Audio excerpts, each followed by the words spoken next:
हम लोग आज पार्ट 2 देख रहे हैं क्लास 7 का चैप्टर 2 का जो इमरजेंस ऑफ न्यू किंग था या न्यू किंगडम का उसका पार्ट 2 देख रहे थे।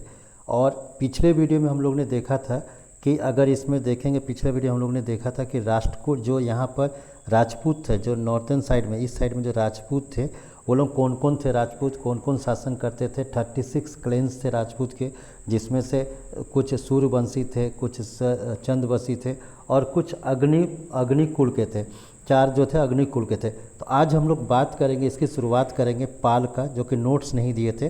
तो पाल डायनेस्टी कहाँ पर था? यहाँ पर था, जो आज प्रेजेंट डे जो बिहार हो गया या फिर झारखंड हो गया या फिर वेस्ट बंगाल का कुछ पार्ट हो गया, ये सब पाल डायनेस्टी आता था। पाल डायनेस्टी जो था, क्योंकि हम लोग देख रहे हैं अर्ली मिडाइवल पीरियड 750 AD को, या उसको कर सकते हैं कॉमन एरा, यहाँ से हम लोग देख रहे हैं।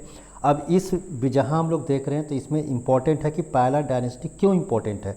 तो ये जरूरी है कि द पाला dynasty was founded by the Gopala, कि ये जो पाला डायनेस्टी है, इसको जो गोपाला था वो फाउंडेड किया था 750 AD में। और ये एक यूनिक फीचर था कि ये पाला डायनेस्टी का कि तो Gopala was the unique feature was that he was an elected king, कि वो चुना हुआ राजा था। ये ऐसा नहीं था कि वो जो मोनार्की था या हेरिडिटी था ऐसा बन गया था। और गोपाला के मरने के बाद अगर इस पाला डायनेस्टी की बात करें कौन कौन इंपॉर्टेंट राजा हुआ, तो इसमें एक इम्पॉर्टेंट राजा था धर्मपाल।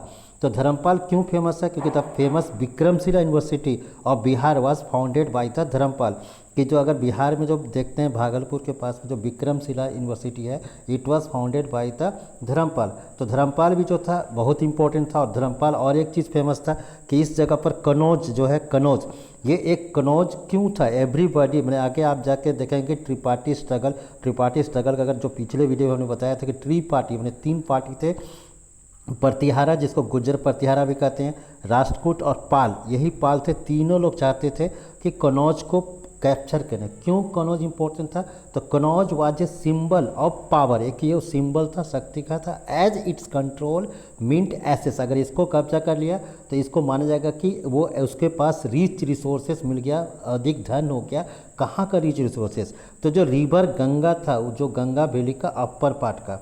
लेकिन पाल जो था हमेशा कभी भी इसको कैप्चर नहीं कर सका, कभी कैप्चर करता था तो वो हार जाता था। तो वो इम्पोर्टेंट था धर्मपाल। धर्मपाल के बाद जो हुआ, गोपाला के बाद धर्मपाल के बाद जो आया देवपाल। तो देवपाल था, वो भी एक इम्पॉर्टेंट इसमें काम किया, उसने भी इसको सस्टेन किया लेगा। लेकिन अंत में जाके जो सेना डायनेस्टी था 12th सेंचुरी में, खासकर 1181 की बात है, सेना डायनेस्टी था, जो कमांडर था दिल्ली सल्तनत का, उसने जो पाल डायनेस्टी का ख़त्म कर दिया। अब हम लोग बात करते हैं, यहाँ पर देखेंगे अगर कि हम लोग अब डिस्कस जो कर रहे हैं, यहाँ पर आते हैं कि जो राष्ट्रकूट कहाँ पर था। अब इसको समझना होगा। राष्ट्रकूट को समझने के लिए सबसे पहले फिर हम इस वीडियो में आते हैं। तो राष्ट्रकूट जो था, अगर आप देखेंगे कि रिवर जो कृष्णा है और रिवर जो नर्मदा है, ये तीनों के बीच में जो डेक्कन आता है, इसको डेक्कन कहते हैं। यहाँ याद रखिएगा, यहाँ पर नर्मदा रिवर है, रिवर नर्मदा, जो कि नर्मदा रिवर और तापी, नर्मदा और तापी जो है वेस्ट से ईस्ट से वेस्ट की ओर बहती है। और ये जो कृष्णा रिवर था, इसके बीच का जो पार्ट है, ये पार्ट था डेक्कन कहलाता। और यहीं पर जो था राष्ट्रकूट जो था पावरफुल डायनेस्टी इमर्ज किया गया था। अब राष्ट्रकूट कौन था फाउंडर, कौन क्या था? तो ये भी लगभग 1784, यानी थोड़ा कन्फ्यूजन, किसी बुक में 1784 AD दिया रहता है और NCERT में 84 दिया हुआ है, किसी और बुक में वो माने कि 786 दिया हुआ है। इसलिए हम जब भी लिखते हैं कि Rashtrakuta came to the power in the 8th century, ठीक है, 8th सेंचुरी बोलते हैं। अब इसको कौन स्थापना किया था? तो इसको जो राष्ट्रकूट जो किंगडम था उसका जो स्थापना किया था दंती दुर्ग जो था, उसको दंती बर्मन भी कहा जाता था, कि Rashtrakuta was founded by the Dantidurga और यू में सा दंती दुर्ग ऑल्सो कॉल्ड था दंती बर्मन। अब यहाँ पर क्या था कि डायनेस्टी जो था, ये एक राष्ट्रकूट का सबसे बड़ा डायनेस्टी जो था कि ये 200 ईयर्स रूल किया। 200 ईयर्स कब से रूल किया? 750 या 80 से बोल लीजिए, और 1970 तक इसने लगभग कि 200 साल ये शासन किया। और कौन सा जो आज का एरिया जो महाराष्ट्र है, फिर मध्य प्रदेश है, इस एरिया में, और वहाँ का जो कैपिटल था सोलापुर, कि जो सोलापुर था ये जो था राष्ट्रकूट का कैपिटल हुआ करता था उस समय, राष्ट्रकूट का कैपिटल में था। अब इसके बाद जाके अगर देखेंगे तो इसमें कौन कौन इंपॉर्टेंट राजा हुआ, तो दंती दुर्ग था। उसके बाद जाके 793 से 793 से जो था गोविंदा नाम का इम्पोर्टेंट जो इसका रूलर हुआ। फिर अमोघ वर्षा, अमोघ वर्षा का आप नाम सुनोगे। अमोघ वर्षा जो था वो बहुत ही टॉलरेंट लीडर था, क्योंकि ही वाज द जैन, वो जैन धर्म को अपना लिया था। और he wrote poetry Kannada, in the Kannada, उसने जो पोइट्री जो लैंग्वेज लिखा, पोइट्री जो कविता लिखा वो कन्नड़ लैंग्वेज लिखा। और he was Jain but patronize all religion. और he was also famous, if you heard about the Kailash temple in Ellora, अगर एलोरा में देखें कैलाश टेम्पल तो ये अमोघ वर्षा ही बनवाया था। या फिर मुंबई में देखेंगे आप रॉक का टेम्पल के पत्थर को काट कर एलिफेंटा कैप है, वो भी अमोघ वर्षा ही नहीं बनवाया था।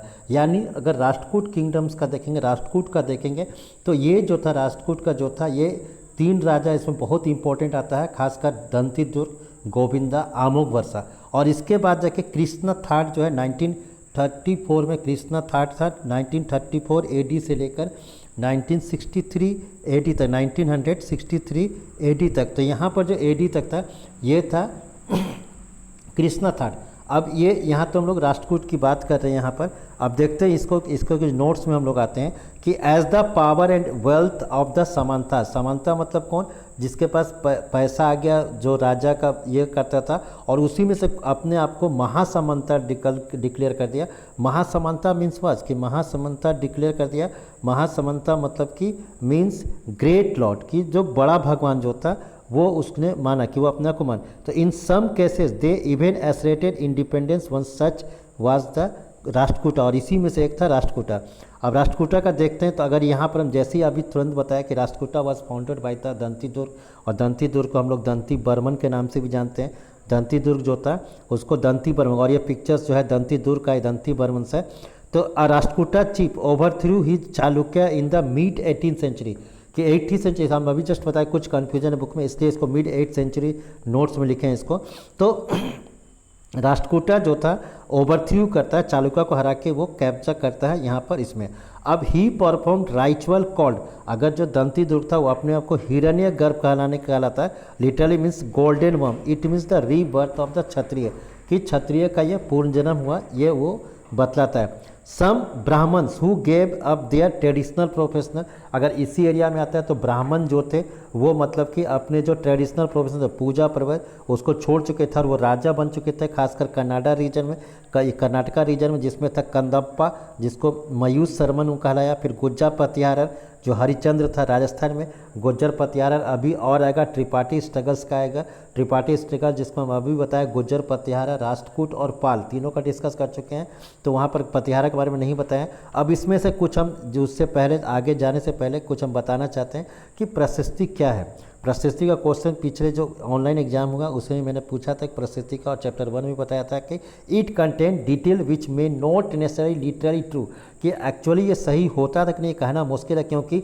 दे tell us about the king, माने उसके गर्भ के, माने उसको प्रचार के लिए, राजा के प्रचार के लिए वो उसको बढ़ा चढ़ा कर लिखता था। The king often rewarded Brahmans by grant of land, कि जो राजा था ब्राह्मण को माने कि ज़मीन देते रहता था, या माने कि उसको these where recorded on copper plate, और कॉपर प्लेट में लिखा जाता था, जैसे कि हम क्वेश्चन ऑनलाइन 1 में पूछे थे, और यहाँ पर बता। अब यहाँ पर जो आता है कनौज जो है, जहाँ warfare of for the world, क्योंकि कनौज क्यों इंपॉर्टेंट था हम फिर बताए थे कि Kannauj was a symbol of power, कि कनौज को सिंबल ऑफ पावर माना था। तो इसको हम लोग वीडियो 3rd में देखेंगे। Thank you.